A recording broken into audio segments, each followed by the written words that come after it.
Okay, this is in Columbus, Ohio, on the 28th of August, 1997, and this is Victoria Ekegren interviewing, and I'm here with Eddie Waszak from the 17th.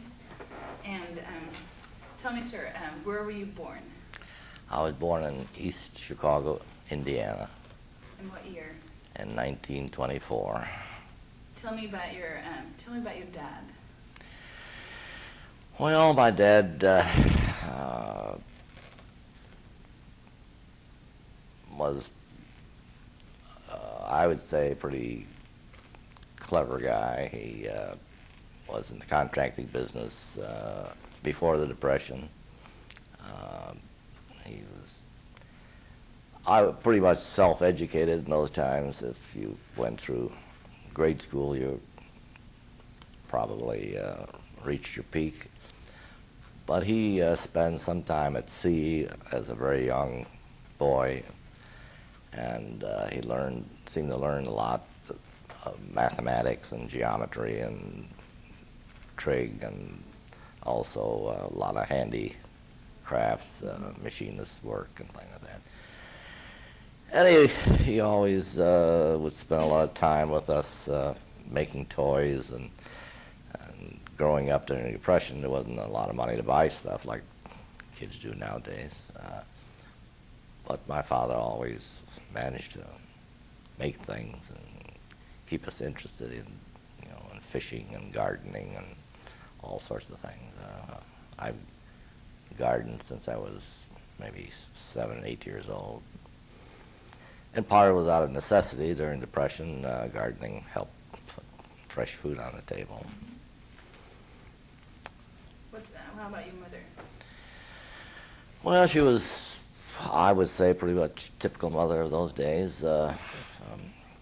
Housewife, homemaker, although she did work occasionally outside the home to help with the income.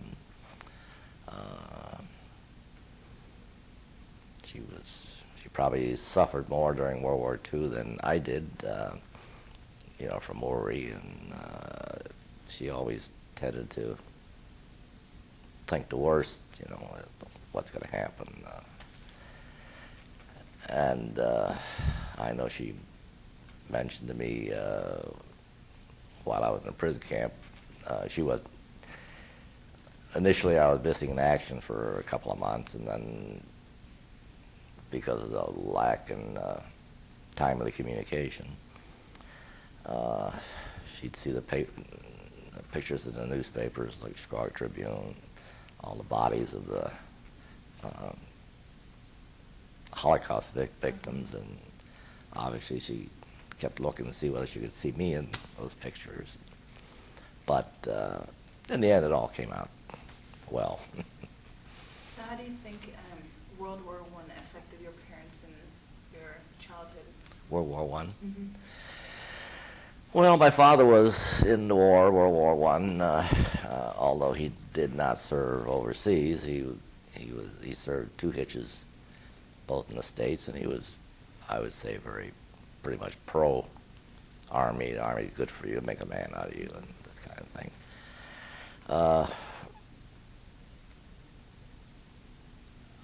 Just like probably the way you look at World War II as being something ancient.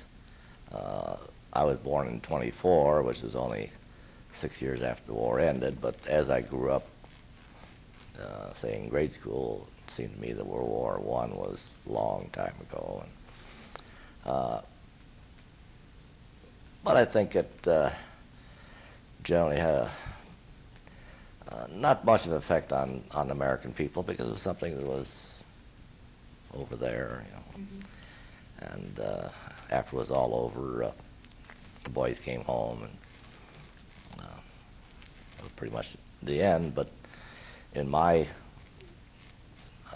thinking now, I think World War I and World War II were pretty much one war. In fact, books I collect are only World War I and World War II in Europe, because they're so intermeshed with politics.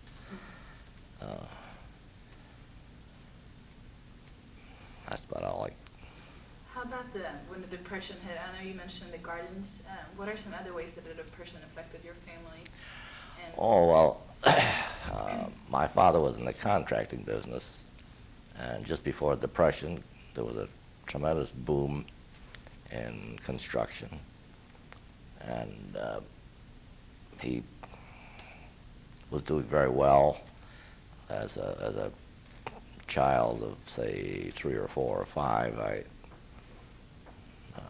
didn't want for much, but unfortunately it was a very insecure business, because when the Depression came, everything stopped like overnight.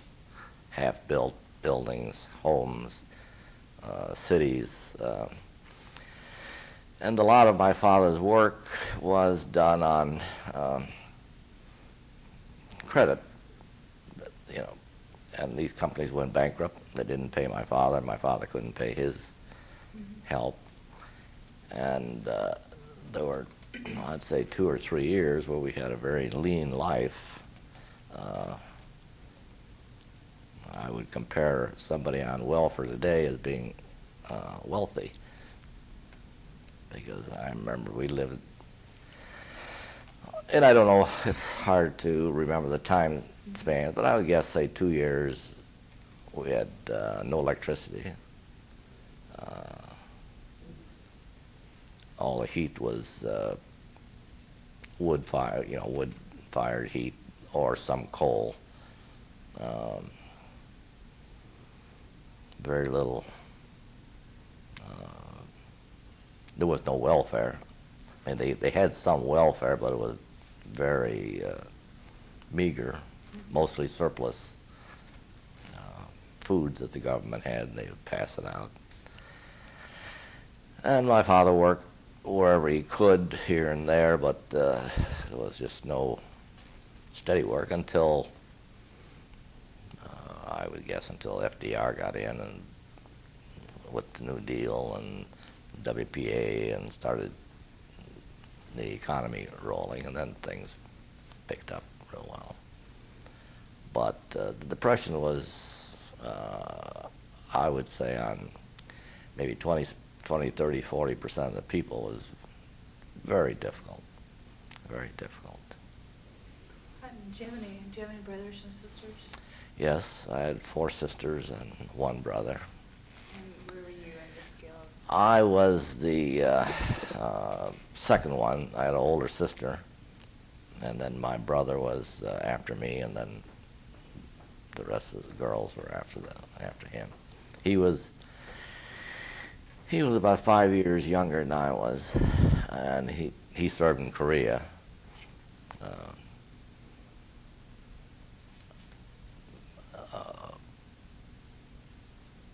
Like I say, my father was World War I. I was in World War II. My brother was in Korea. Seems like every generation has some chance for military service. So tell me about your schooling. How about high school and? Well, I went to high school. The way I lived in Hammond, Indiana at the time, and the way they were set up, I went to junior high school, and junior high school was the 9th and 10th grade. I went to parochial school for 8 years, and then to junior high school for 2 years, where the subjects were just pretty much general. I don't think we had as many choices as children have now in that period of time. And then when I went to senior high school, or the high school in town, a fairly large school, and they had college prep courses, and they had business courses, and at that time I had no thought of going to college. But in junior high school, I took biology, and I became stuck on chemistry. And so over the next couple of years, I would go to the library and get all the old boys' books of chemistry, and I set a laboratory or wherever I could beg, borrow, or steal pieces of lab equipment. I began to study chemistry on my own. And then when I went to senior high school, I could take chemistry when I was a senior. Well, for some reason I took algebra also in my earlier year. And when I took chemistry in high school, I had a straight A all. In fact, I don't think I ever made a mistake on anything. And but in business, the course I was taking, business administration business practices. It was filing and typing, and before calculators, they had comptometers and all sorts of mechanical calculating machines. And I did very poorly, extremely poor. Typing, I don't think I ever got over 20 words a minute. But I did well in chemistry, and then 2 weeks after I graduated from high school, I was inducted in the service. And I went to basic training at Camp Callan, California, which was, I don't know if you're familiar with Southern California, but Camp Callan was about 4 miles from La Jolla, California, which is a beautiful area, right on the ocean, good weather. And it was a basic training camp operated by the Coast Artillery anti-aircraft. And my particular training was in searchlights, aircraft spotting searchlights. Although that was kind of secondary, primary was infantry training. And when we finished our basic training, which was about 17 weeks, which is about maybe 7 weeks or 6 weeks longer than most training, basic training, they called out about 50 names out of our battalion of 800 or so, and told us that we were going to go to ASTP. And most of us didn't know what ASTP was. You know, the Army does what it wants to do. And well, I don't know if you're familiar with ASTP, but it was a college training program. And I was sent to New Mexico School of Mines after some preliminary stops at some junior colleges for indoctrination and testing and things like that. And this was a terrific program because they not only kept the colleges in business, but they were training about 140,000 men that had higher IQs, because this was determined by your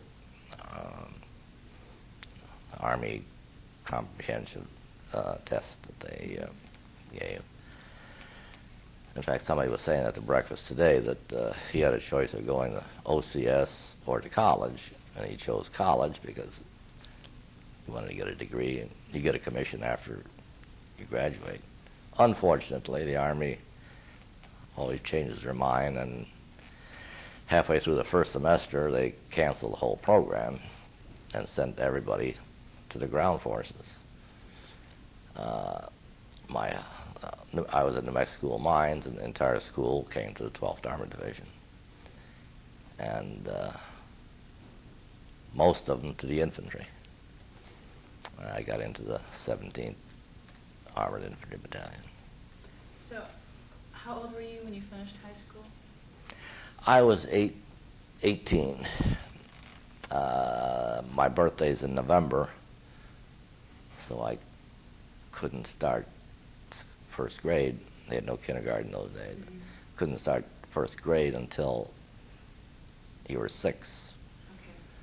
So since I was 6, after school started, I couldn't start till the following year, so I graduated when I was 18 rather than 17 that some kids do. How did Pearl Harbor affect you?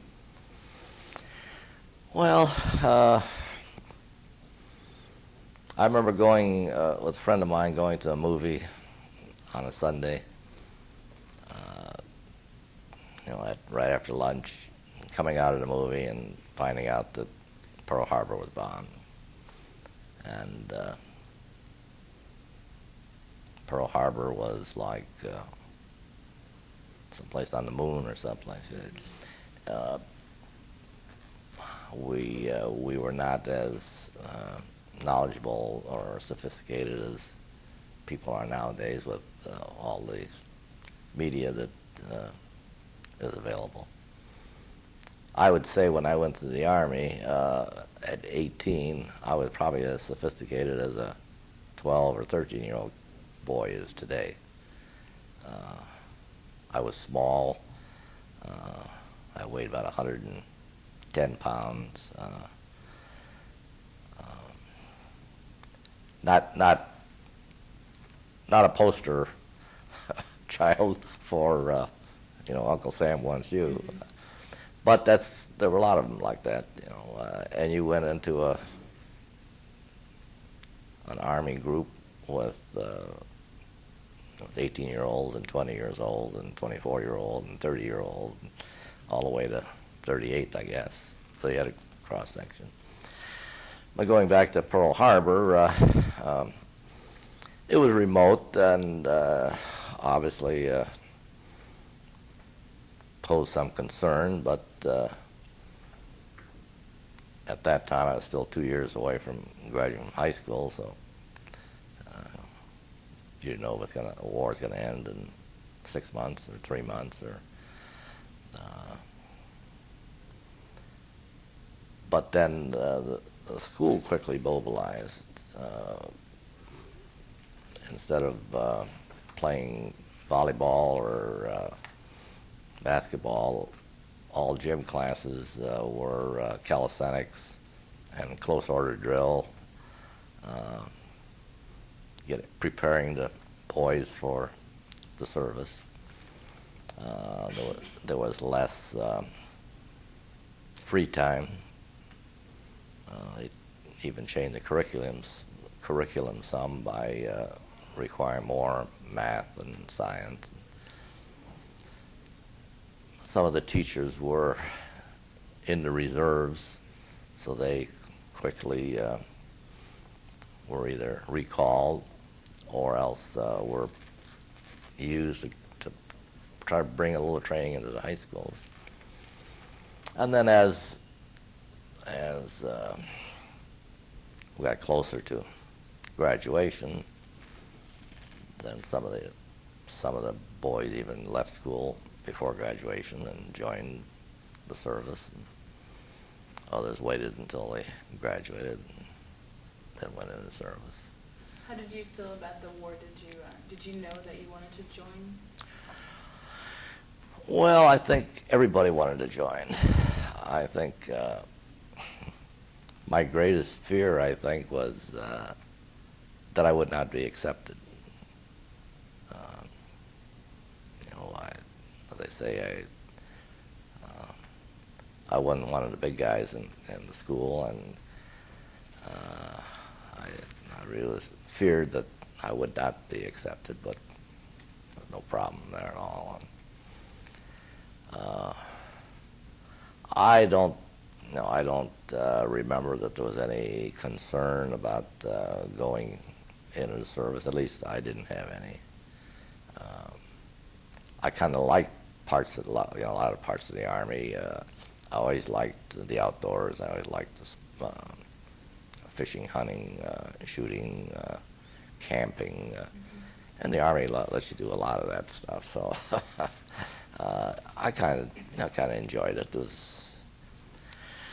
I would say I lived in what is called the Calumet region of northern Indiana, which is just below Chicago. And up until I was in the service, I probably never went more than about 100 miles from home. I went up to Michigan and Chicago, Illinois, or some parts of Illinois, and then Indiana, but never, I don't think I was in 18 years more than 100 miles from home. And then I was inducted at Fort Benjamin Harrison, which is near Indianapolis, and a week later, all the way across the country to California, which was, to me was adventure at that time. I can't say I disliked the Army. There's a lot of things you don't like about somebody telling you to do this and do that, but generally I think I enjoyed the Army. And I think it's very fortunate. The camp was a very good camp. The food was good. Some of the people weren't all that great, but you get a cross section. We had people that could hardly read and write. We had people that didn't know their left foot from their right foot. But we had a lot of other very good people. It's such a cross section. I remember working later on, in Cajun country down at Weeks, Louisiana, and the people telling me there that some of the draftees during the war had never been off the island. They were born on the island and lived on the island, and when they're drafted, they're petrified to go to this foreign world. But that's the way. The world was our world was much closer and tighter. But I never anticipated that there would be problems, tomorrow or next week or next year. I just kind of take a day at a time. And then when I got selected for ASTP, I thought, well, it'd take me 3 years to get through college because they had an accelerated course. By that time, the war would probably be over, and I'd get a commission and spend a couple more years in the service and then go home. But obviously, fate has other plans. Who would be a friend that you remember? Who would be somebody you remember when you started your training in California that maybe even went with you to camp? Well, nobody from my group went to ASTP, but I remember a number of a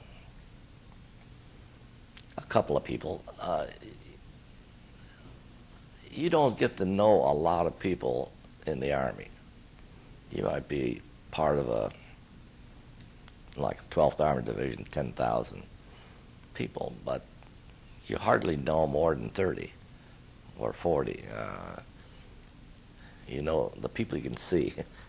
If they're out of sight, you probably won't know them. And so you know the people in your squad. You know the officers because they're there in front of you. You know this cadre or the non-coms. You know the people that get in trouble. You know the people who are, say, more boisterous because they stand out. The rest of the people are all wear the same clothes. They all look alike, and you just don't get to know many of them. So tell me about your first day at Campbell. What do you remember? First day at where? When you come to Tennessee, up to Campbell. Oh, I didn't go to Campbell. Camp Barkley. You went to Camp Barkley. Yeah. Okay. So tell me about that.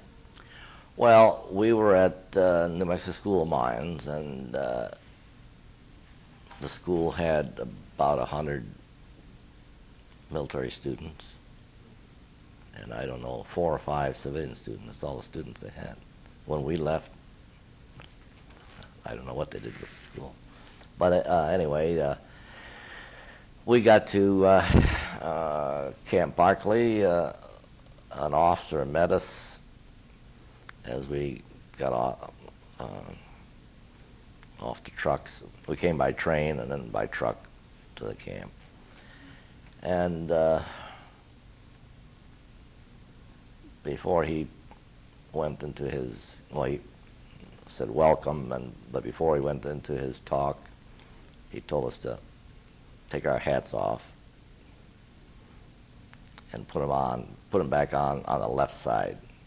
Most of the Army wears their hats on the right side, overseas caps. But he said, after he put them on the left side, he said, now you're in the armored force. So the armored force always wears on the left side. That stuck with me. I don't know how meaningful it is, but the first thing that happened at Camp Barclay. And then he talked about what they were going to do with us, that they were going to put us through a training program, like a basic training.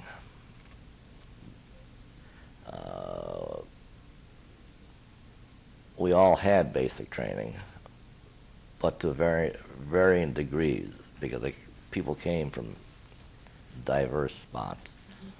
And some people might have had 17 weeks of basic, other people might have only had 10 weeks of basic. Some even came directly from ROTC in college. You know, they were in ROTC in college, and they got inducted into the Army, and they just left them at college in the ASTP program. Mm-hmm. At any rate,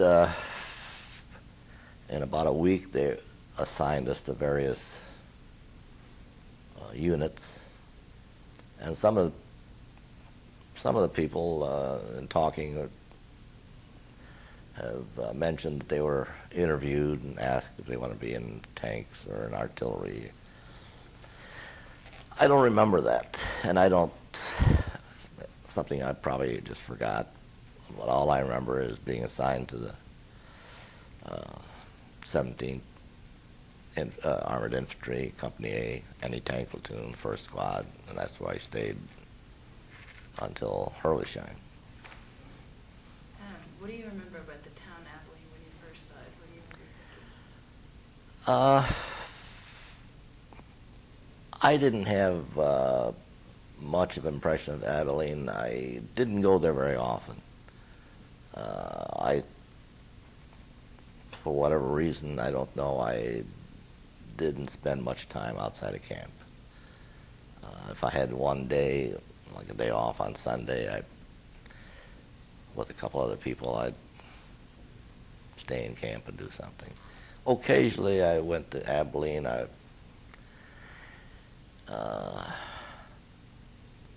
After California, Texas was not a real thrill. When I was in basic training, I could go to La Jolla, which is only 4 miles away. The camp bus would take to La Jolla. 12 miles away was San Diego. Further up the coast was Los Angeles. Now, when I went to ASTP originally, before they put you in the college training program, you went to what they call a STAR unit, specialized training and refresher or something like that. I don't know what STAR, I forget what the acronym is. But one was at Compton Junior College, which is in Compton, California, part of Los Angeles. And then I spent a couple of weeks there. Then I went to Chaffey Junior College in Ontario, California. Well, we could take the streetcar to Hollywood. Let's go to Hollywood Canteen, see everything that there is to see in Hollywood at the time. And Hollywood was, much better than it is now. It was at its peak with, the Brown Derby and fancy restaurants. And quite often, especially like in Ontario, the local population would just do anything they could for GIs. I know we'd go to church on Sunday, and families would be waiting outside the church to take you to dinner. And then when you go to Texas, especially Camp Barclay, all you see is sand and mesquite and dust. I don't know if you have seen any pictures of Camp Barclay, but we lived in plywood huts with a the dust would come in and go out with holes in the holes in the floors and holes in the walls. So compared to California, it was a downer. What else do you remember at the barracks? And how many people did you sleep in each little hut? Just a squad, 10 people. And the 10 people that were in the squad, we went overseas together, and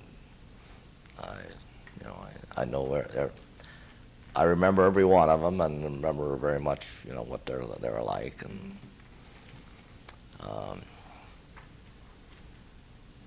what were some fun events that took place, and maybe in your little hut? Do you remember any practical jokes maybe that took place? I don't remember anything specific. I'm sure there were,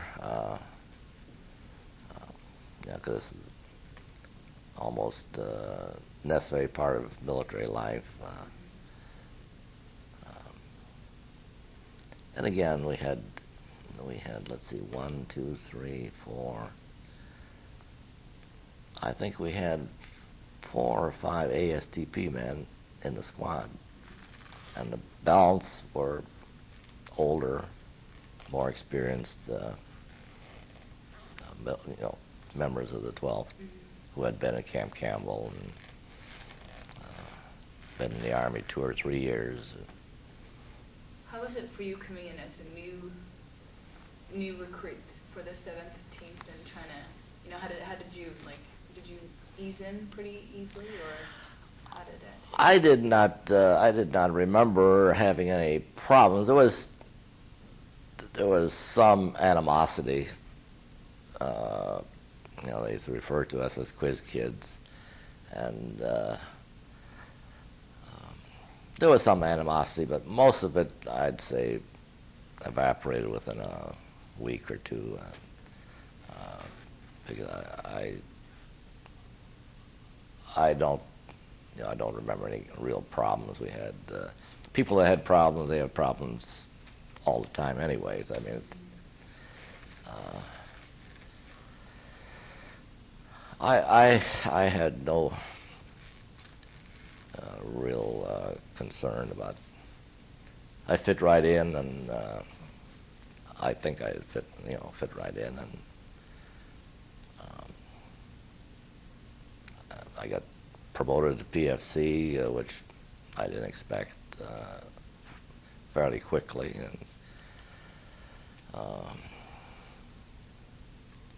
they came out with not a combat, but an expert infantry badge, which increased your salary by 10%, $5. And it was a fairly comprehensive test, both written and physical. I don't know what percentage of the people attained it, but again, I attained it on the first try, and but I never thought of it as anything great. But on the other hand, I just assumed it was part of the picture, part of what the Army was doing, and that, of course, became the combat infantry badge after you got into combat. The expert badge was the same thing without the wreath. It was just the blue bar. What kind of, can you describe some of the training that they put you through? Well, I was assigned to the anti-tank platoon, so we did a lot of training with our anti-tank gun, which was a 57 millimeter towed, more a rifle than a cannon, because it had a very large, high velocity shell. Although in combat we never used it. I think I was fortunate being in A Company of the 17th, because Captain Helton was, I don't know how to put this, he was a very gung-ho kind of guy. He was really stressed physical training and combat training, and we did a lot of rifle and all weapon firing, live firing. So much so that I heard, and I don't know how true this was. You hear these rumors that he got in trouble with his superiors because he was using up more ammunition than the other groups were using. But he would constantly take us out to shoot and shoot and shoot and shoot and shoot. And I liked it. I enjoyed it. And, but I think that was a very positive. And then we had just about all kinds of training. They reviewed a lot of map reading and navigating with a compass at night. Texas is not very easy. Going across country middle of the night and trying to find 2, 3, 4 points.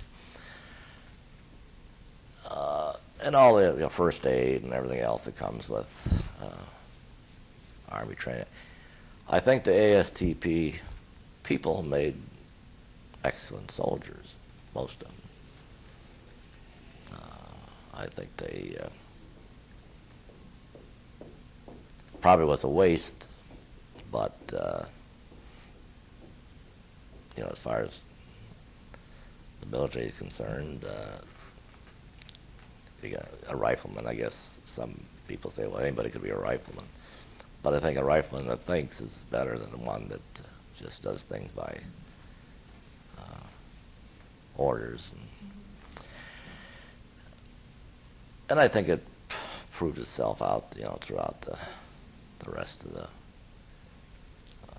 history in World War II. Did you go on any dates when you were in Abilene? No. No. Did you have a girlfriend back home? Or? I used to write to half a dozen girls, and I think I had one that was a more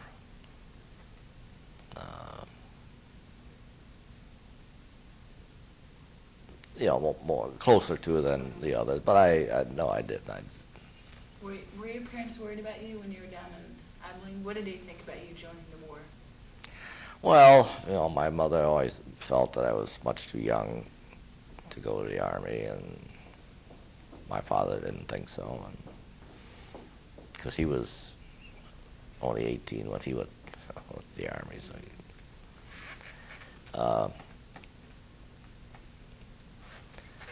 I didn't, I didn't date almost at all in the service. What did, can you describe one of your officers or your battalion commander maybe to me? Well, my battalion commander,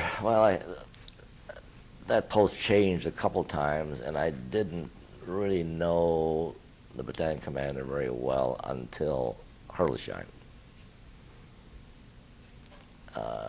Just before, maybe before Herlisheim, in combat. Then we had pretty much the same battalion commander. And then in Herlisheim, I was a runner for him. Mm-hmm. And I got a better feel for the band.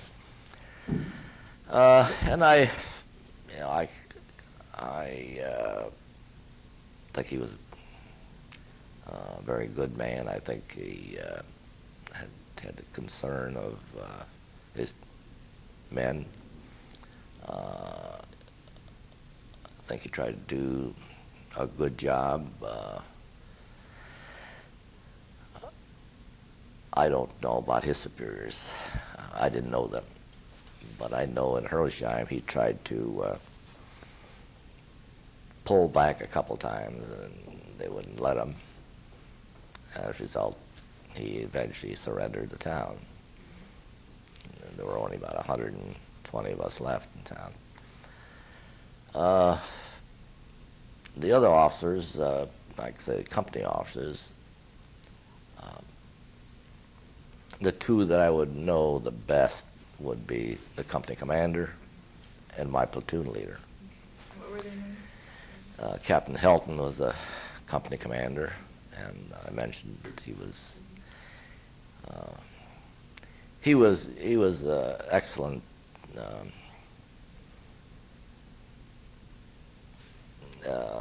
How can I put this? He was made for the part. He was gung ho. He was. I think he was very young. I think he was one of the youngest captains. He was only in his early 20s, I believe. But you never know that. He really had a presence about him that was, very good. Very knowledgeable. I never knew anybody that questioned his judgment or authority or. I don't want to say he was like Patton, but more towards an officer that is really in control and knows what he's doing. And my platoon leader was pretty much on the 180 degrees apart. He was a Bostonian who probably really hated the Army. Didn't like the Army, didn't like Army procedure, didn't like, although I was a runner for him also, I really didn't get to know him, closely. But he obviously didn't like the Army. He didn't like combat. He wasn't good at his job, I don't think. He was a good person, and as a platoon leader, I think we were fortunate because he was not demanding of us, less demanding than probably the company commander was, and I would guess he probably was in trouble with the company commander from time to time. I don't know that, but I'm just assuming that.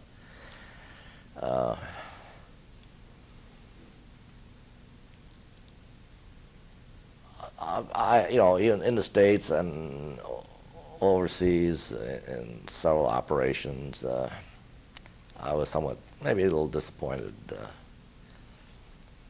I expected an officer to be an officer. I expected a sergeant to be a sergeant.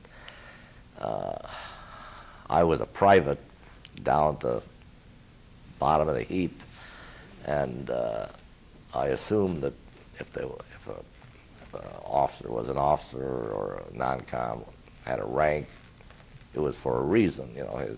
He was capable of it and he was qualified. And that wasn't always the case. Most of the time, but not always.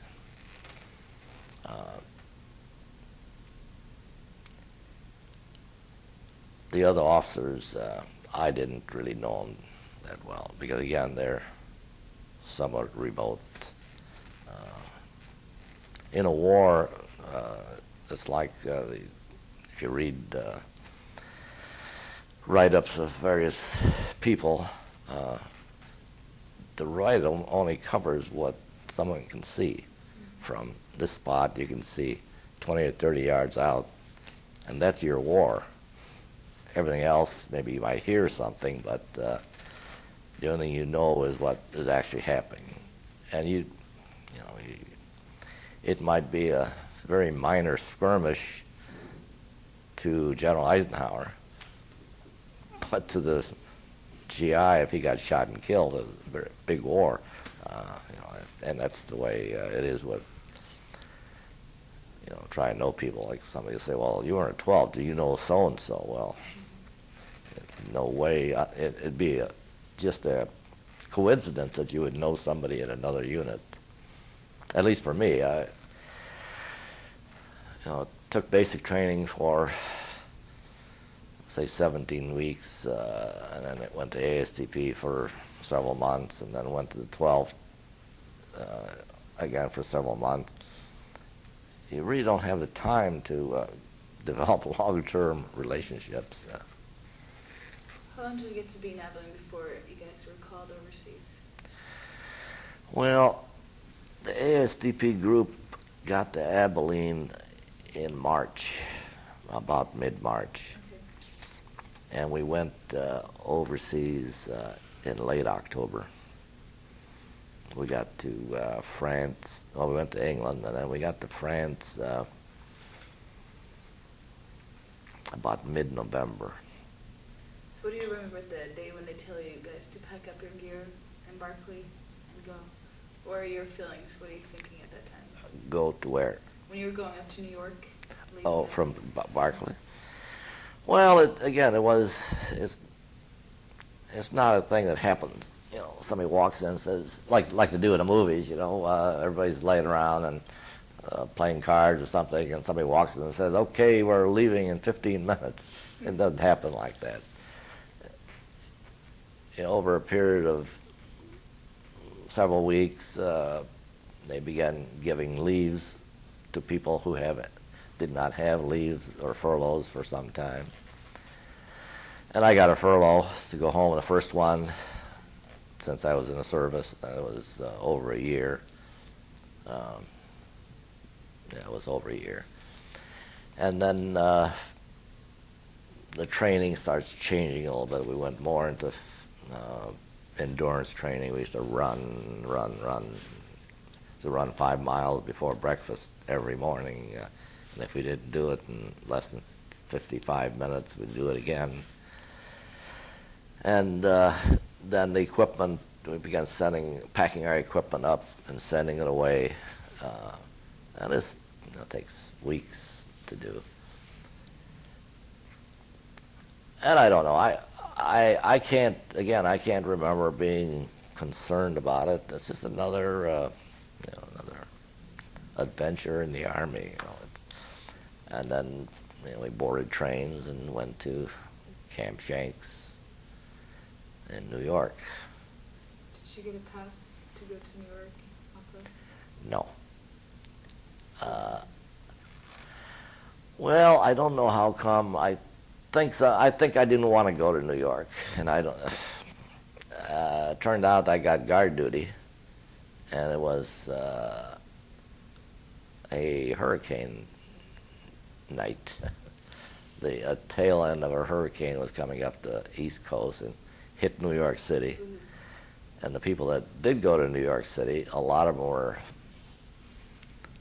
flooded out or had problems getting into New York and getting around New York. But I remember walking guard, the lightning and the thunder and trees falling. But why somebody might ask me why I want to go to New York, and I probably said no, which probably was a mistake. And so I say, well, you're not going to go, you might as well have guard duty. I don't remember any other reason, and I don't know that I really had any desire to go to New York. I don't. I know reading some write-ups later on, like a good friend of mine, Marvin Tishkoff, was in my squad, and he came from South Bend, Indiana. And in his write-up, he talks about great desire to go to New York, and he did go to New York, and eventually went, after the war, went to work in New York. Still lives in New York City.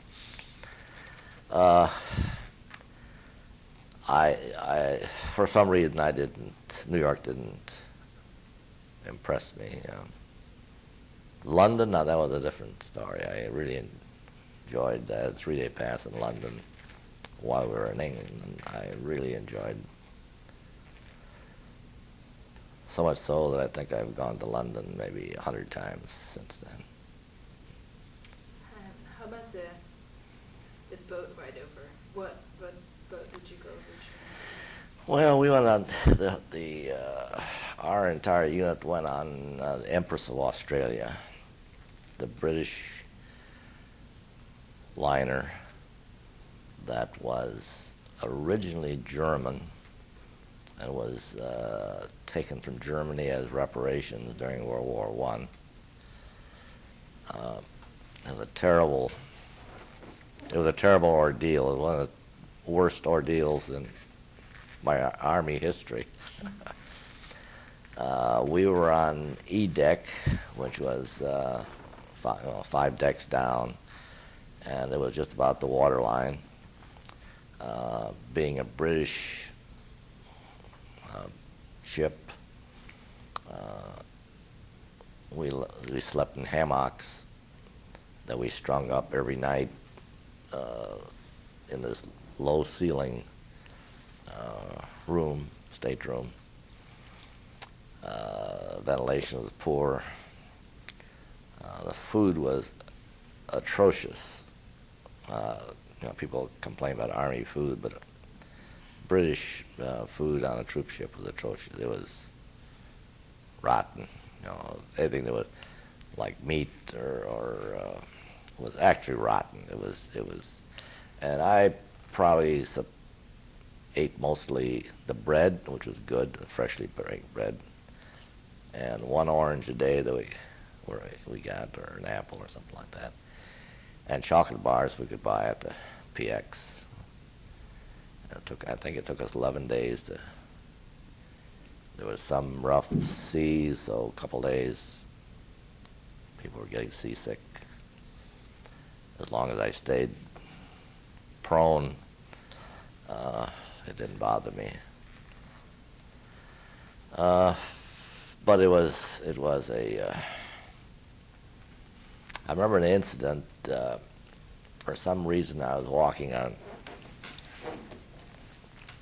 one of the upper decks, because we were allowed to go on the decks for exercise, or we were required to go out for exercise.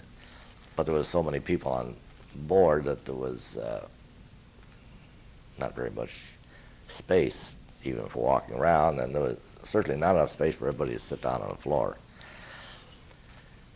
But I went up on a higher deck and was passing the officers' mess, and I was flabbergasted because the officers' mess had linen tablecloths, linen napkins. They had the crystal chandeliers, wine glasses, and I bumped into a steward or somebody working in the kitchen, a British soldier, and there was another GI with me, and we asked him, what are the officers having? And he said, well, they're going to have chicken today. So we said, well, how'd you like to sell us some chickens, or some chicken? We had no idea what the dish was going to be. We just knew the chicken. So he said, well, I can sneak you out a couple of chickens. And I forget what he charged, a couple of pounds. A pound was $4.40 at that time, which was a lot of money, especially when you're only making $50 a month. But we bought, I think we bought 5 chickens, and we took them down to our stateroom,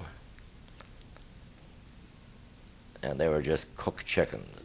And I would guess that the officers probably had cream chicken on toast or something like that. So these were just boiled chicken, and they were not edible. We paid all that money for them. We ended up throwing them over the side because they were just not edible, because they were probably in storage. They probably brought them over from England, came to the States, picked us up, and they weren't frozen. I don't think they had frozen facilities in those days. So that was my trip on the Empress. And I think just about everybody that was on will give you about the same story. How about England? Where do you guys land? Well, we landed, I believe, in Liverpool. I always get Liverpool and Southampton mixed up, but I think it was Liverpool where we landed at that time. And then we went to a camp they called Tidworth Barracks. And if you talk to some of the other artillery or the tanks, they'll talk about these nice brick barracks, 3-story or whatever they were. But that's not where we stayed. We stayed on the outskirts of this Tidworth Barracks, and I think they call it Petting Field or Petting Barracks or something like that. But it was just a big field, and we lived in squad tents. Again, about 10 people per tent. And it was October, which is not really cold, but it's very miserable. Temperatures, in the high 30s maybe, but the humidity is very high.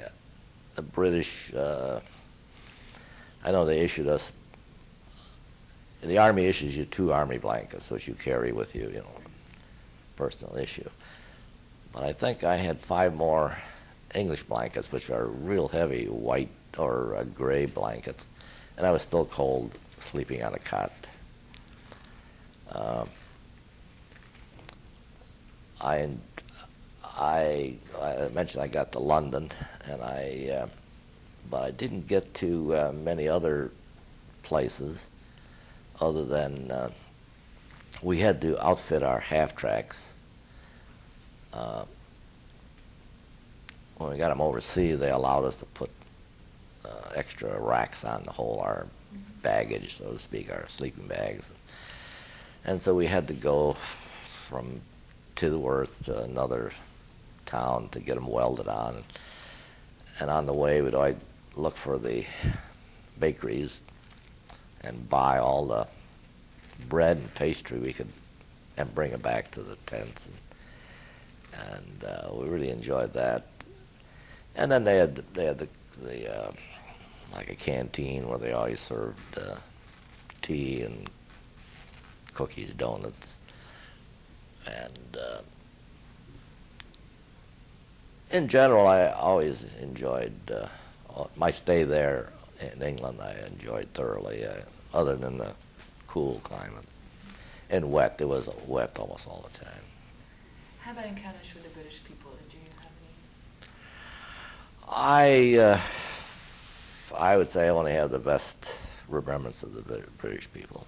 Do you have any significant, just story to tell, a time that stands out in your memory?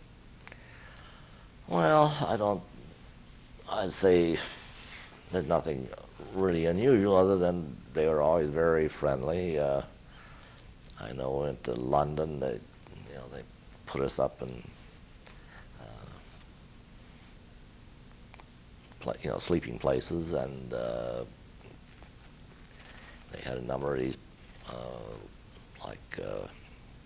USO clubs that all kind of entertainment and refreshments, and then seeing London, all the sights, the Westminster Abbey and House of Parliament and Hyde Park and Green Park and everything else. So you're finished with your training, and do you at this time, how are you feeling? Because now you're in Europe, actually, not in America anymore. What are your feelings about the war? I don't remember having any greater concern. It was always, mañana or tomorrow, or it's still a long distance away, time-wise and distance-wise. And again, I don't remember having any particular concern. Things were new, new places to see, new things to do. I can't, even up to the first day of combat, I don't think we were really, I don't know, I don't want to say we weren't prepared. I think we were prepared as soldiers, but at least the way I felt and the way I thought most of my close friends felt, it was not, I don't think they had a concern. I think it's similar to today. Young people, drive at high speeds. They just had the incident with the college student drinking. The thought is it'll never happen to me. Whatever happens, it'll happen to somebody else, not to me. And I think the same attitude that most GIs took. So tell me about the day when you crossed the channel. Well, again, I think I was fortunate in crossing the channel. I was assigned to our half track. The driver and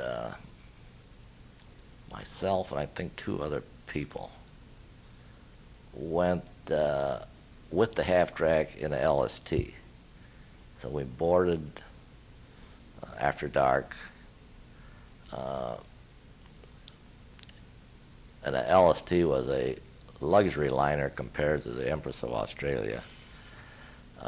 We got a terrific meal, evening meal.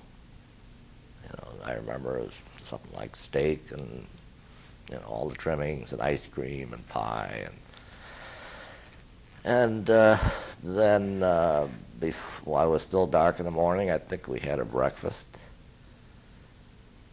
And then when we got into our vehicles to prepare to disembark, one of the sailors asked us if we wanted some canned food, because he said that they get a ration for our trip. And he said, we don't use it up, we just throw it away. So he gave us several cases of these large gallon cans of peaches and fruit cocktail, and we just put it in our half track and took it with us and shared it with the rest of our people. The other people, which was the bulk of the GIs, went on a different ship, and they didn't speak very highly of that trip either. I guess they got seasick, and they got moved around by truck and then to the ship and then off the truck, where we drove our vehicle on and drove our vehicle off, and then we landed at Le Havre and went inland for a couple of days before we met up with them. And again, I think it was an adventure at that time, and nobody was shooting at us at the time.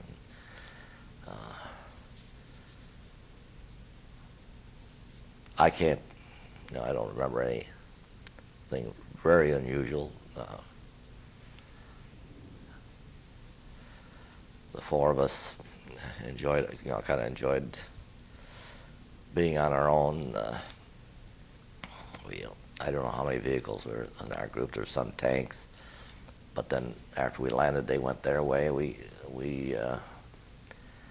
I don't know, maybe we had a dozen or so half tracks that we went from Le Havre to Offay, and we met up with the rest of our people.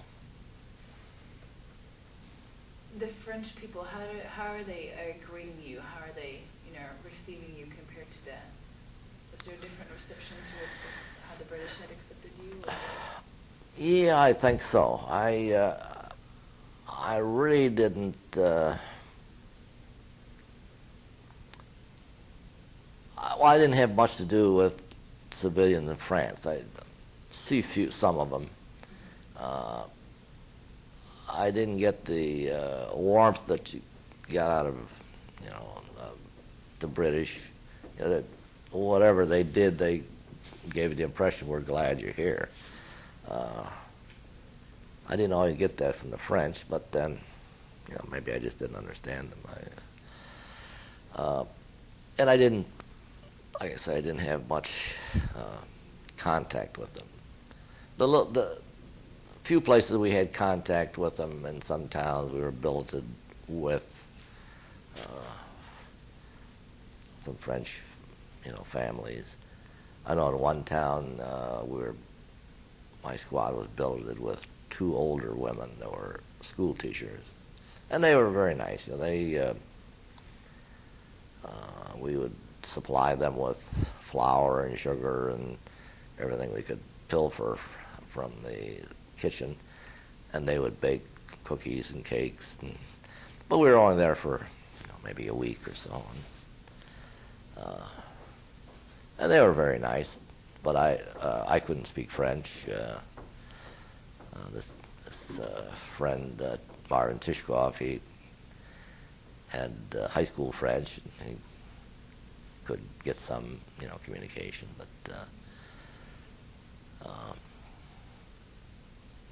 other than that, like I say, I didn't have a whole lot of contact with the French. So when was the first shot fired? What do you remember the first day you actually were in battle? Well, we went to a town of Binning, Bining, and it was late at middle of the night. I don't know. We were to relieve the 26th Infantry, or I forget which infantry. We were relieving an infantry unit, and we came by half-track to within several miles of the place, and then we got out and walked. And as we got to the first house in town, which happened to be Captain Helton's CP, he set up his CP in his first house, and we were lying along the road in the ditches waiting, like the Army, you're always waiting for something. And shells were going off in the distance. You could see shells exploding.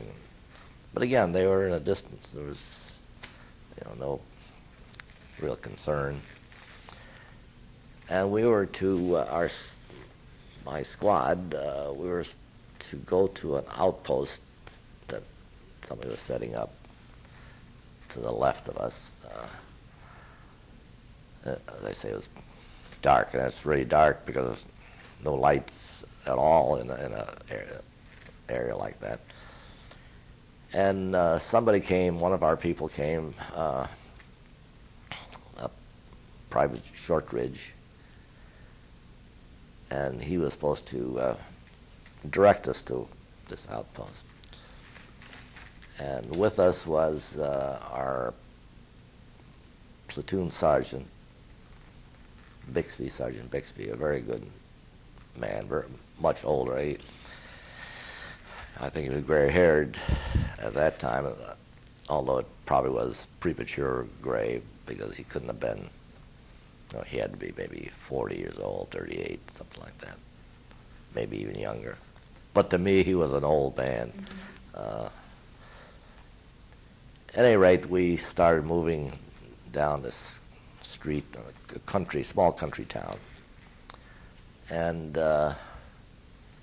we got to a certain point, and our guide was confused, and so Bixby said, "Well, guys, stay here. I'm going to go and check out which way we're supposed to go." So they went in, off into the dark, and then we heard somebody yell, "Halt!" but in a German dialect. And then there was a burst of a submachine gun. We had our weapons in our sleeping bags because we were planning to go to this outpost and put our sleeping bag to go to sleep. And most of us didn't even have our weapons loaded or in firing position. So we quickly dropped to the ground and prepared for the worst. And then first Shortridge comes running as fast as he could right past us and kept running. And then Sergeant Bixby came out. And apparently it was a German patrol that probably was as frightened as we were. And they went their way, and then we backed up and went back to where the CP was. Mm-hmm. And then we realized that, well, now we're really in a war. This is a real thing. Mm-hmm. So when we got to instead of going to CP, we went to the house across the street from the CP where my platoon leader had his CP. And we came in there, and he said, well, this house is full of people. He said, well, go upstairs to the attic, and by this time it was maybe 2 in the morning or something like that. He said, go up in the attic, just try to find a place to lay down, and because in the morning we're going to attack Binning. Well, we felt our way up these stairs and into this attic area, and unrolled our sleeping bags and went and tried to get some sleep. And there's one of our people in our platoon, Paul Clutho. He was the last one up the stairs, so he was sleeping right at the stairway. And I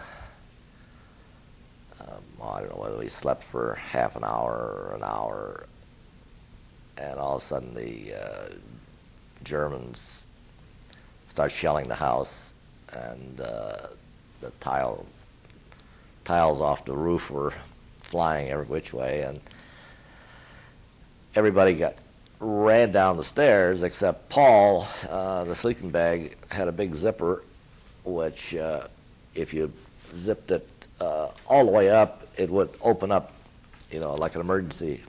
But he couldn't open it up, and everybody just walked over him and went down the stairs. He was the last one to come down, and for weeks he groused about how we mistreated him, stepping all over him. It was more humorous than dangerous, I think. And that was our, so to speak, baptism under fire. And next day and that was the first time we saw dead Americans. The unit that pulled out, they left quite a few dead GIs. And that's, kind of a startling sight, And then the next several days we attacked Binning and then Rohrbach, and mostly with very little resistance. In fact, most of us didn't even see any Germans. Mm-hmm. They'd fire and there'd be some artillery or mortar shells, but they would move out as fast as we'd move in. Occasionally you see a dead German, but not even that, not very often. So that's pretty much how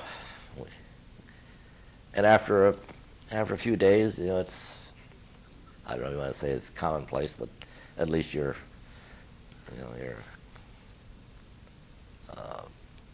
somewhat aware of what's going to happen. And then, for an infantryman, the worst thing is cold, hunger, being tired, and lack of sleep, and being dirty. You're always dirty.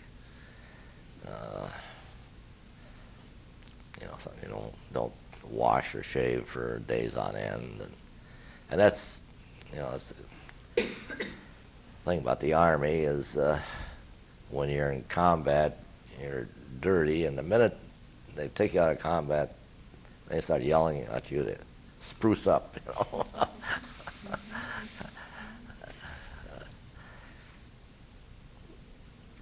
What are are some other battles that you remember? Some other, just stand aside. Well, we went into the Maginot Line, which again wasn't our part wasn't all that severe. The Germans moved out. We had some incidents. I don't know if I can remember, but there's some. I remember going one time, and I don't know what. I don't even remember what time place this was, but I know it must have been in December. Later, just maybe before Christmas. It was snowing. It was at night. It was snowing, and we were moving forward. And then I have to think that somebody, maybe Captain Hilton or somebody else,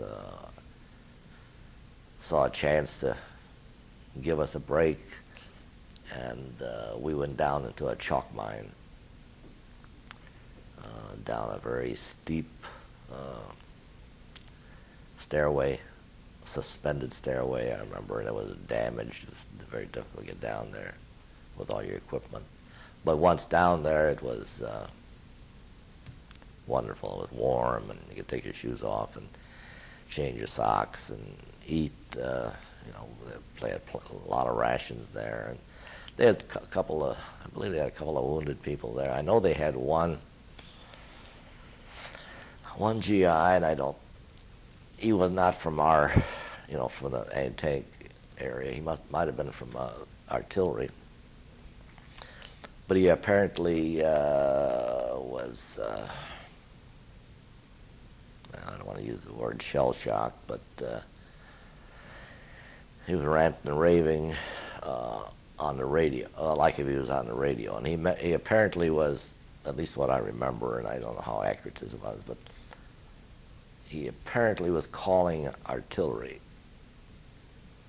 A foreign observer calls it artillery to support the troops, and the artillery fell short, was falling on his troops, and he was screaming for them to lift the artillery, and he lost it, and I remember walking by him, and they were holding him down, and he was screaming this call sign and trying to lift the artillery. And then they took him up, and I guess took him to aid station. But that was a very good break for, the warmth and getting warm for 3 or 4 hours. Let your feet thaw out. Let's see. How about your first Christmas? What do you remember at Christmas Day? Well, Christmas Day, I don't know what town we were in. I might have it someplace in my record, but we were camped out someplace in a town, but I don't know whether I can't remember whether we were built in houses or whether we were out in the field someplace. But I remember going to Christmas Mass later Christmas Eve. And also, I remember we had a very good Christmas dinner, hot Christmas dinner, turkey and just like with all the trimmings. It was brought up, by our kitchen crew. But it was if not a combat situation, a semi-combat. Because I remember going on patrol after going to Mass. I think Mass was like 7 o'clock in the evening. It was after dark. And I remember going on patrol with a couple of guys after that. Kind of give you something to think about.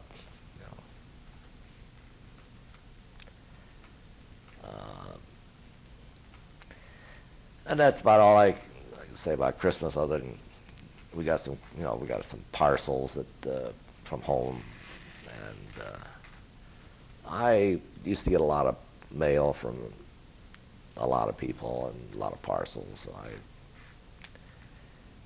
think I'm very fortunate that way. And then after Christmas, it got cold.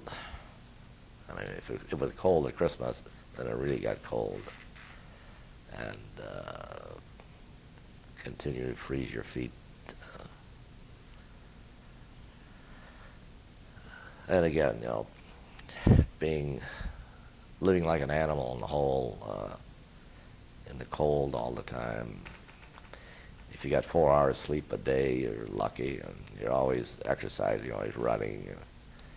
I remember running on frozen feet where you couldn't feel your feet at all. It's like running on stumps. But it's the way of the world, I guess.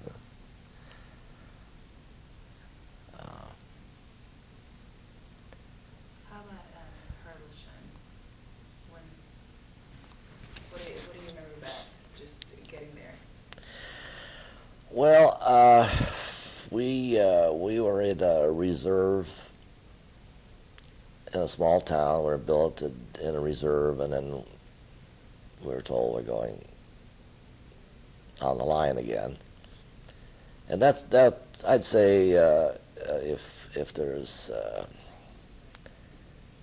probably the worst concern you have after you get into combat, or not concern, I don't know how to phrase this, but it's the you're glad to get off the line, and then when you have to go back on the line, that first while you're getting there, or when you're first told about it, that's probably the worst time. Once you get out back on the line, it's more the same. So, but that change from being back, being someplace warm and then going back is I think more destructive than a lot of combat is. And I think that's why the Air Force had more combat fatigue, because they did that every day. And they live in England in luxury, and then they go out and get shot at as they bombed. And the next day they're back home, and then it's like bending a piece of metal. And after a while it breaks. And I think this is about the same thing. And then going into Herleshheim, we knew we were going in, and again, it was like many of our other, operations where we'd take the half track so far, and then we'd get out and we'd walk.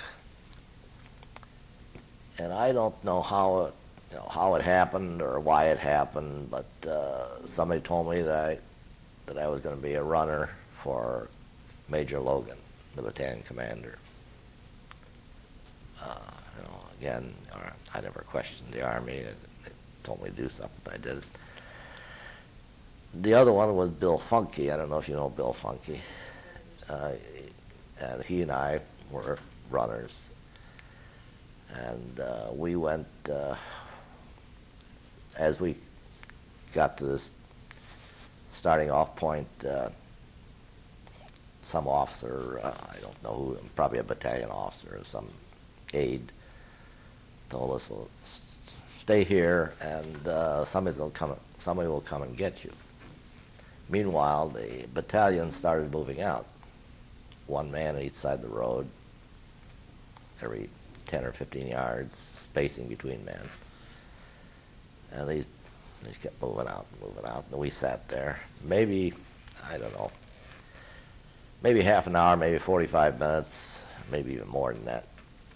And nobody came. Meanwhile, all these columns are going further and further.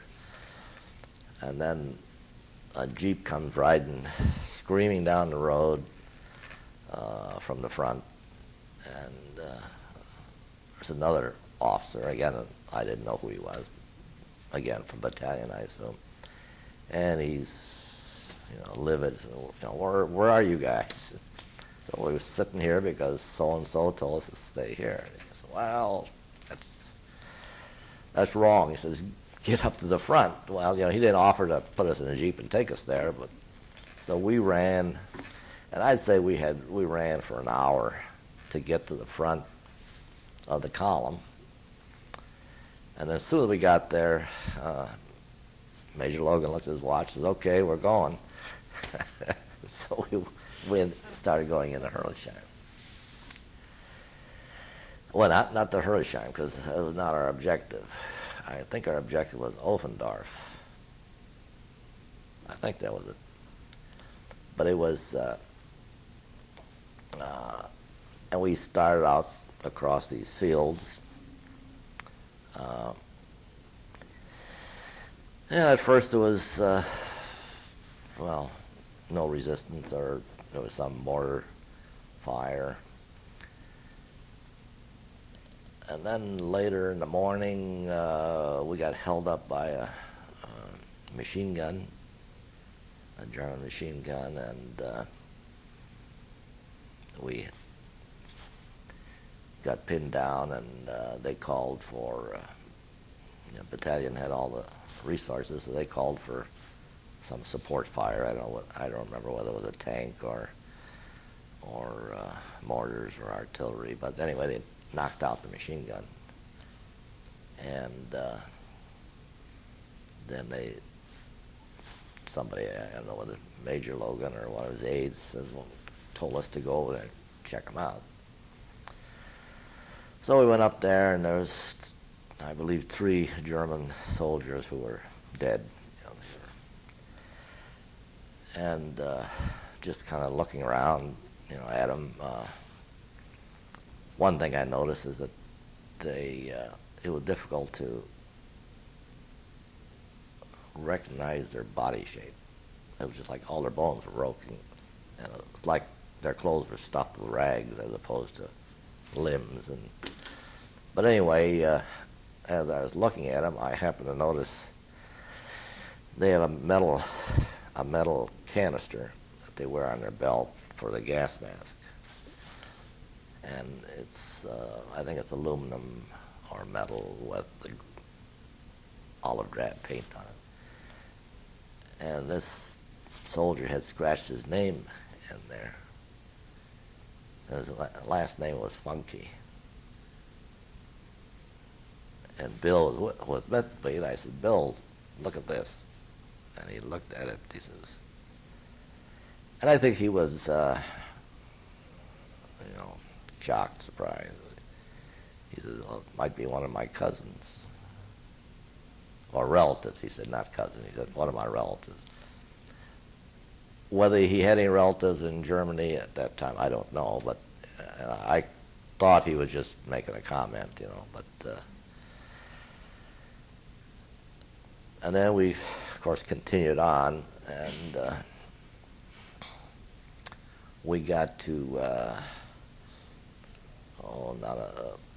wouldn't call it a hill, but just a sloping grain field. And up front on one side was a heavy wooded area. And I guess it was late afternoon, and they decided that we're going to stay there for the night and then proceed next morning.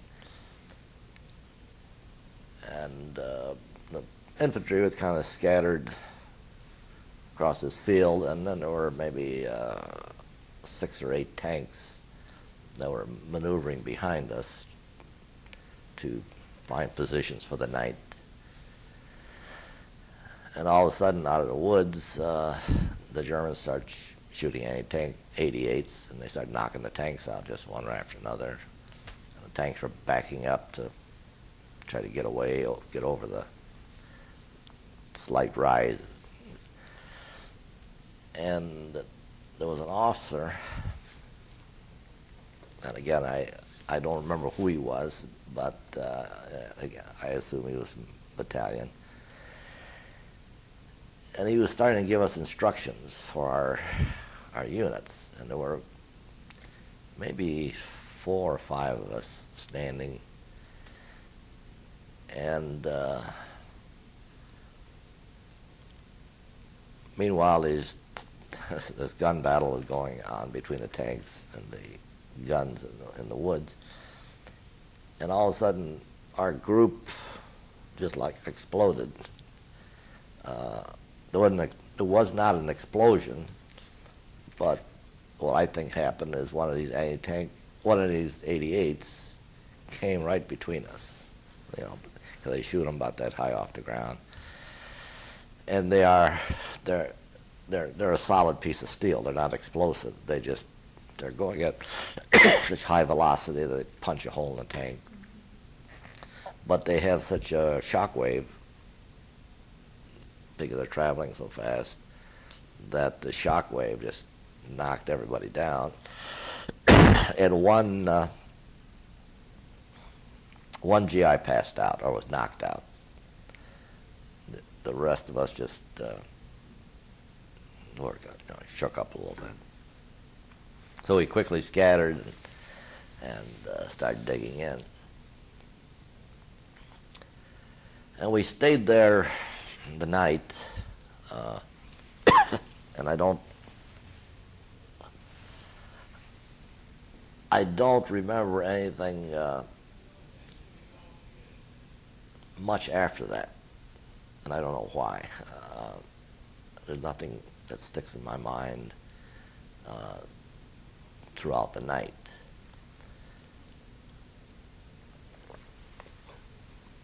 And then next morning,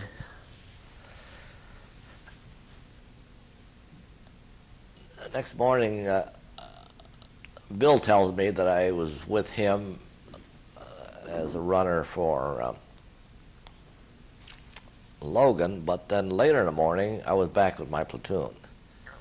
And I don't remember the change. I don't remember, why but I do remember being back with my platoon, and the battle plan was changed to attack Herlisheim from the south. And unknown to us at the time, the 56th had tried the previous week to attack Herlisheim from the north and failed with a lot of casualties. And we were going in from the south, and at first I was with my squad, and I remember we had some opposition from some Germans all over on our right. And they fired us, we fired them, and I don't know, it was some distance, and then they moved off, so I don't even know whether we hit any of them. They didn't hit any of us. And then as we moved across the field, the mortars were raining down pretty heavily, and I was running across the field with my squad. Joe Newby was right near me, and Jack Tubin was right behind me, and a shell went off to my right, and Newby got hit in the back, and Tubin got hit in the face and neck. Neither one of them really serious, but they were bleeding, and so we yelled for the medics. They both went down, and we yelled for the medics, and then we went on. And Joe Newby and I were very close friends all through. He was at ASTP at a different school than I was, but from the time we got to 12th, we were very close. We were in the same squad and had the same kind of interests.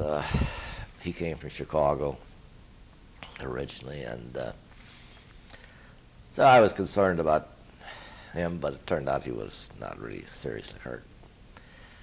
But then I never saw him again, because I went into Herlisheim, and he didn't. I got captured and he didn't. And then as we went further into Herlisheim, or we weren't in Herlisheim yet, but we were coming into the outskirts. Lieutenant Ogletree, who was my platoon leader, tells me that I'm his runner now. So I start moving around with him, and as we got into the first house in town, he had put 3 or 4 people in the first house to protect our right flank. That's where the Germans were coming from. We were on the right side of Herlisheim. Herlisheim was a small country town. The other platoons were going through the center and on the left, I guess. And we left the 4 people there, and then we went further into town, and then we set up I guess it was his CP, and we had a couple squads there. And I really can't tell you how far in town it was. It seemed to me like 4 or 5 blocks into the town of maybe 10 block city. And then for some reason he wanted to go back and take a look at the people at the house, at the first house that we left the group. And as we were going there, there were more Germans around there coming into town, and they're shooting at us from various directions. And we had trouble getting near the house. We finally, going around the back, we went over a wall and got into the house. As we came in the back door, one of our guys, Brandvold, got killed. He got hit right at the time, because as we walked in, they just said, well, he just got hit, and he died right away. And then, I don't know, I guess he told the rest of the guys, well, you just, keep the Germans away, because we're further up here in town. So then we went further up in the town, and I remember going along the way, I spotted a German equipment belt laying full of equipment on it. I noticed it had a pistol on it, so it must have been an officer that was captured. And pistols were very highly prized trophies. So I cut the belt in 2 and just took the pistol because I didn't want to be burdened with all the other equipment that's on the belt. And then I figured that Lieutenant Ogletree probably wouldn't have approved of me stopping to get a trophy. But anyway, we went on and went back to the house, and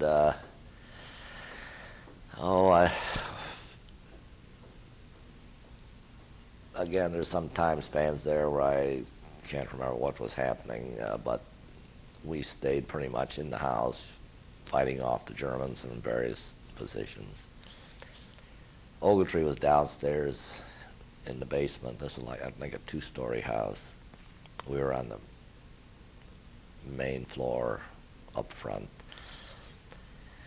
And then after early afternoon, I'd say, every noon you get a new password and a password and countersign. And you have to take it out to all the people so they all have the same password. Well, somebody's got to do that. And so I was going to take it out to groups, and by the name of George Harm came along with me. And I don't know whether he wanted to come with me or whether somebody told him to come with me. But he came along with me, and every place we went, somebody was shooting at us. And I don't know whether they're Germans or Americans, but it was just starting to get dark. We got to 2 or 3 two, I think, groups that we gave them the loot password. We tried to get back to that original house where Bramwell was killed, and we could not penetrate. The Germans were all over the place. And then we were running back, trying to get back to the house, and we were running down the street, and came to a corner house where the house was right up to the corner. There was no sidewalk or anything. It's country town. The street came right up to the house. And we ran around the corner of this house, and coming up the street was a German tank. And we ran in, just by ran into it. And they probably were as startled as we were. Harmon opted to run behind the house, but there was a fence and a gate, and the gate opened inward, so it made everything more difficult. But as he swung the gate open and ran through, they shot at him, and they shot the gate off, but didn't touch him. And then I turned around and ran back to the corner, and they shot at me and obviously didn't hit me. And then I went around the house and then looking for Harmon because I thought he got hit, and found him, and then we went back to eventually go back to our house. And that might have been 4 or 5 o'clock in the evening. And then all that evening and into the early morning, we were being attacked from every direction with tanks and artillery and grenades and rifle machine gun fire. And I don't know how many people we had in the house originally, maybe a dozen. But then people kept drifting in as they were trying to escape the Germans, and a lot of them were wounded. And then, I don't know, sometimes early morning, somebody said that Major Logan is out there with the Germans on a white flag, and he wanted us to surrender.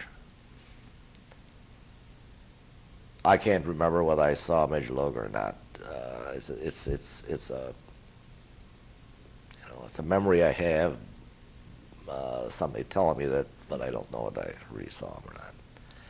But I know he surrendered because he was at another CP, and I know, in fact, he and Captain Helton were in the same CP when the Germans threw in some grenades in their house, and they eventually surrendered. In any event, we came out of the house, and as I was coming out of the house, I remembered I had this German pistol in my pocket. I quickly threw that away under some furniture, and I didn't want to get captured with a German pistol. And we came out and surrendered. Where did they take you?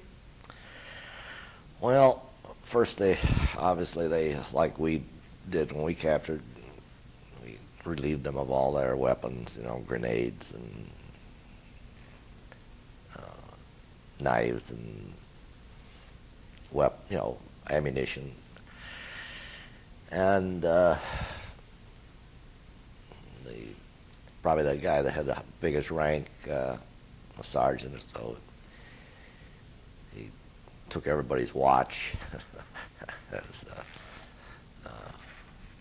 They're always looking for things like that. Some young soldier told me he wanted my gloves, and one of the few good things the Army had for winter was gloves. A wool knit glove with a complete leather, two-piece wool inside of leather. And he liked them, so he wanted them.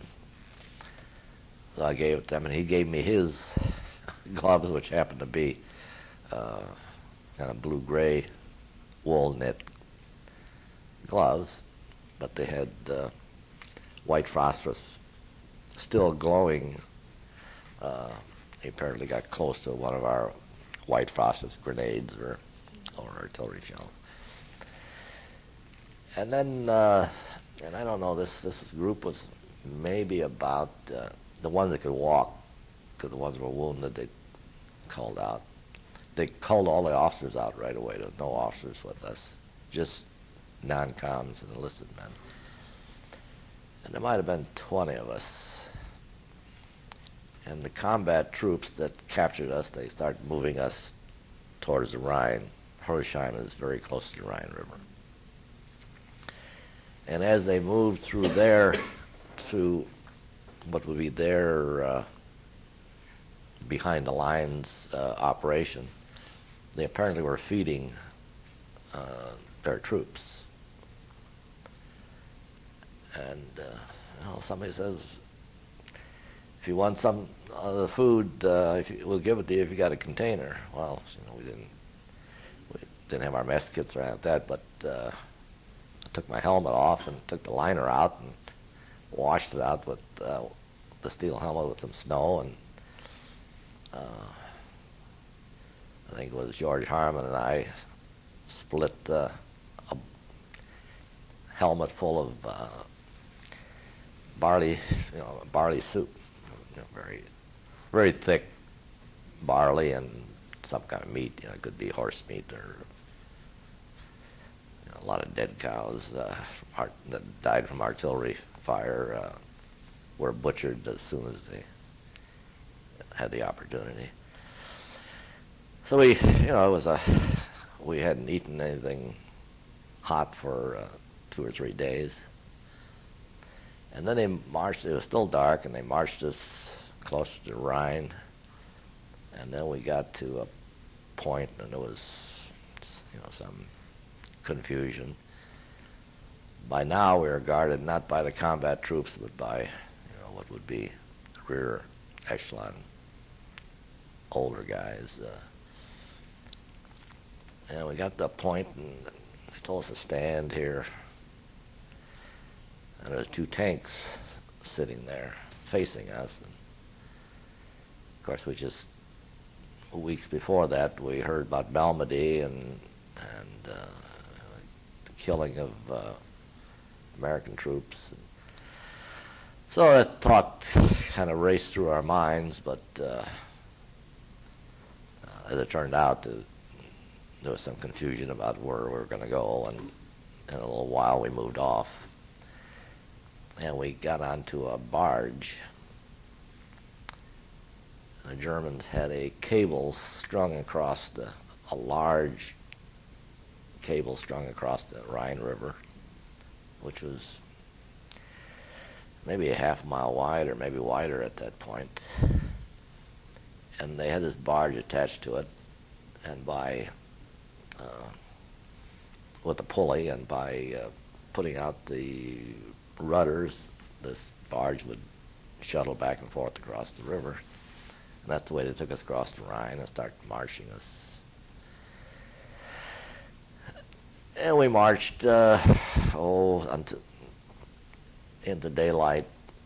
I don't know what time, but maybe mid-morning, when we saw another group of GIs being marched, and eventually they put us together. It turned out that they were our people that got captured by another group.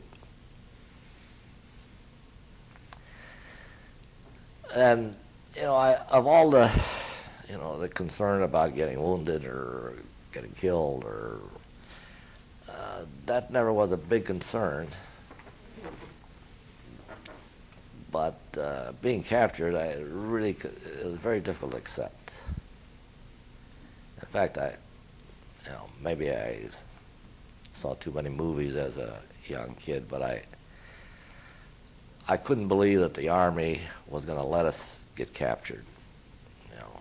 I fully expected that maybe for a week or maybe even longer than a week, I fully expected that, around the next turn or soon the Army's going to come running up and they're going to recover us. But that never happened. How long were you kept in prison camp? About 3 months. How's the morale in the camp? are some activities that you did? Well, we went, well, we marched into the Black Forest, and we went to like a processing camp. We only stayed there a couple of days, and they searched us several times, and they interrogated us there, and they tried some. I don't think they harmed anybody, but they threatened to. They would come in the middle of the night and call you out of your wherever you were bedded down and take you to a room and ask you questions, and you just give them name, rank, and serial number, and after a while they maybe yell at you or they threaten you, but in the end they never did anything. They take you back to your place. They probably knew more than we did about our unit and where we were, where we were going. And then from there we walked again through the Black Forest, which was very nice. It's a beautiful area, snow on the ground. And I got our first encounter with German civilians. Some places I went through town, the kids would throw stones at us or yell something in German, which we didn't understand. But I remember one time we were walking, and we would walk maybe 25 miles a day, and every once in a while I would stop to rest. But this time it was, again, by mid-morning or before noon, and we stopped at a couple of farmhouses, and there was I don't know, they call it a creek or a drainage ditch or something like that, but the water was rushing fairly strongly, and I was very thirsty, because when you're walking they don't allow you to step out of line to grab some snow or something like that. So they told us, that we could have a break. I took my helmet off, and I scooped up some water, and I started drinking it. And the German housewives were standing there watching, and they started screaming and yelling. I didn't know why, but they weren't yelling. They were yelling at the guards, and apparently this was not potable water. This was drainage from the fields or whatever. And they told the guard to tell me to quit drinking the water, which he did. And then they brought water from the house for us to drink in buckets.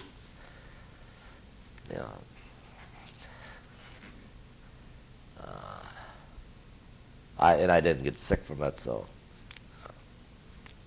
maybe it was fortunate there was a lot of snow runoff. And then we went to another camp in Ludwigsburg, which is just outside of Stuttgart. We were there for a few days, and then they put us in. We only marched to a rail yard, and we got on in boxcars, and they took us all the way up to Bremen in northern Germany,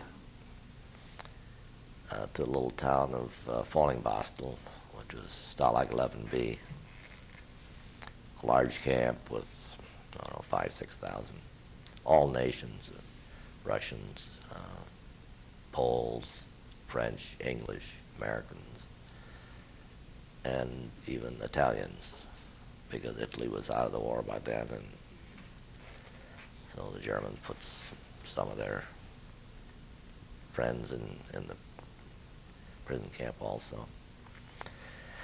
And we were there probably the longest, because we were there from, I would say, sometime last week in January until April 16th. So tell me about the war's end. Well, the war's end was really a bummer. because on April 16th, the British armor unit come charged in, knocked the fence down, and I'm told that Montgomery was with them. It was one of his units. Now, I didn't see him, but Bill Funky tells me that it was Montgomery.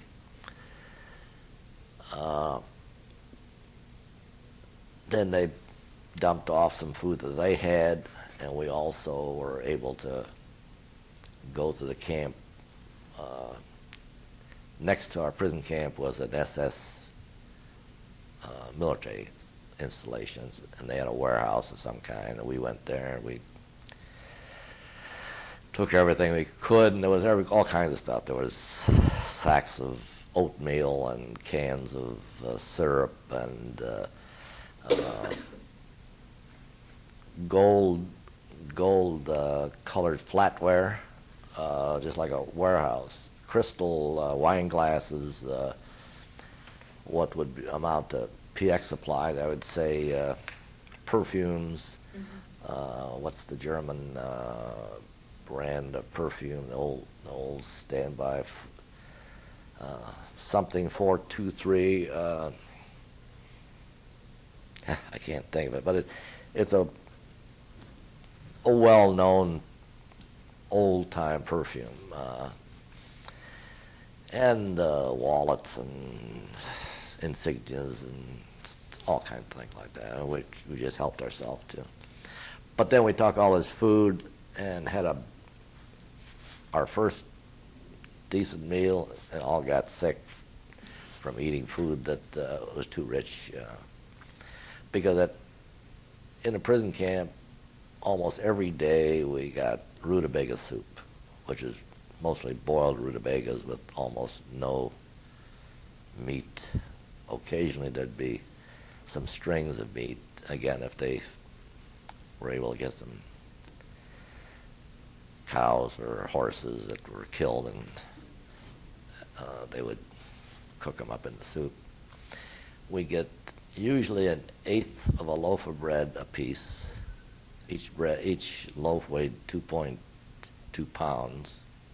No, 4.4 pounds, 2 kilo rolls, very heavy bread, like pumpernickel, very much like pumpernickel, although everybody said that it had sawdust in it, and I don't know right or wrong.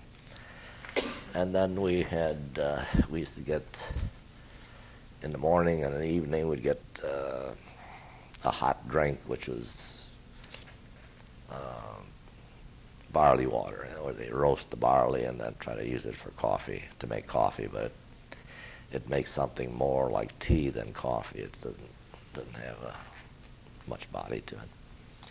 And in the morning, some GIs would use it to shave with because it was hot and wet, and some would drink it, and some would not bother and throw it away.